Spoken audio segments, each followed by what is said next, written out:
মুখ খুলবে যারা, মারা পড়বে তারা। হ্যাঁ, ঠিক এটাই তো হয়েছিল গৌরী লঙ্কেশের সঙ্গে। গুলিতে ঝাঁঝরা হয়ে মাটিতে লুটিয়ে পড়েছিলেন সাংবাদিক গৌরী। 2017 সালের ঘটনা সেটা।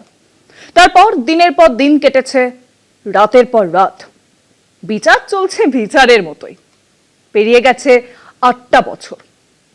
শেষ হবে কবে কেউ জানে না, হয়তো আরো 8 বছর। আগামী 5ই সেপ্টেম্বর সাংবাদিক গৌরী লঙ্কেশ হত্যার 8 বছর পূর্ণ হবে। 2017 সালে 55 বছর বয়সী লঙ্কেশকে বেঙ্গালুরুতে তার বাড়ির সামনে আগ্নেয়াস্ত্র দিয়ে হত্যা করা হয়েছিল।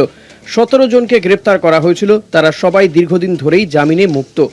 আর এক অভিযুক্তকে পুলিশ গত 8 বছরেও ধরতে পারেনি। এই মামলায় মোট 532 জন সাক্ষীর মাত্র 193 জনের সাক্ষ্য গত 8 বছরে গ্রহণ করা সম্ভব হয়েছে। আশঙ্কা, মামলা এই গতিতে চললে সাক্ষ্য গ্রহণ শেষ হতেই হয়তো আরও 8 বছর কেটে যাবে। কমিটি টু প্রোটেক্ট জার্নালিস্ট নামের সংগঠনের দেওয়া তথ্য বলছে 1992 সাল থেকে ভারতে মোট 61 জন সাংবাদিক খুন হয়েছে। গত 10 বছরের হিসেব বলছে হাতে গোনা কয়েকটি ক্ষেত্রে সাংবাদিক হত্যার মামলার নিষ্পত্তি হলেও ওই একই সময়ে 19 জন সাংবাদিক হত্যার ঘটনার কোনো কিনারা হয়নি, দোষীদের শাস্তি হয়নি। মামলা এখনও চলছে। এর মধ্যে উল্লেখযোগ্য হল 2017 সালে শ্রীনগরে বিশিষ্ট কাশ্মীরি সাংবাদিক সুজাত বুখারীর হত্যা। দপ্তরের মধ্যেই কর্মরত অবস্থায় বুখারীকে হত্যা করেছিল দুষ্কৃতীরা। কোনো গ্রেফতার হয়নি, জানাই যায়নি কারা তাকে হত্যা করেছিল। 2016 সালে বিহারের সিওয়ানে খুন হয়েছিলেন হিন্দুস্তান পত্রিকার সাংবাদিক রাজদেব রঞ্জন। প্রায় 9 বছর পর সেই মামলার রায় বেরিয়েছে গত 30 অগস্ট। 3 জন দোষী সাব্যস্ত হয়েছে, বাকি 3 জন প্রমাণের অভাবে মুক্তি পেয়েছে। একটু পেছনে ফেরা যাক।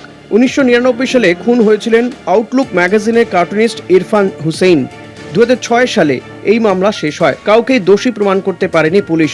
প্রমাণের অভাবে আদালত সবাইকে ছেড়ে দিয়েছিল। ইন্ডিয়ান এক্সপ্রেসের সাংবাদিক শিবানী ভাটনাগর খুন হন ওই একই বছর 1999 সালে। এই মামলায়ও প্রমাণের অভাবে মূল অভিযুক্ত ছাড়া পেয়ে যায় 2011 সালে।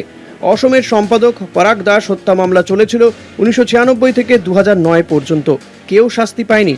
প্রেস কাউন্সিল অফ ইন্ডিয়া 2016 সালে রাজদেব রঞ্জন হত্যার ঘটনার পর কেন্দ্রীয় স্বরাষ্ট্রমন্ত্রীকে চিঠি দিয়ে অনুরোধ করেছিল সাংবাদিক হত্যার মতো ঘটনার বিচার দ্রুত শেষ করতে যেন বিশেষ ফাস্ট ট্র্যাক কোর্টে বিচারের ব্যবস্থা করা হয়।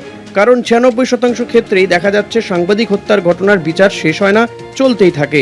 সে কাজ আজও হয়নি। কলকাতা টিভি।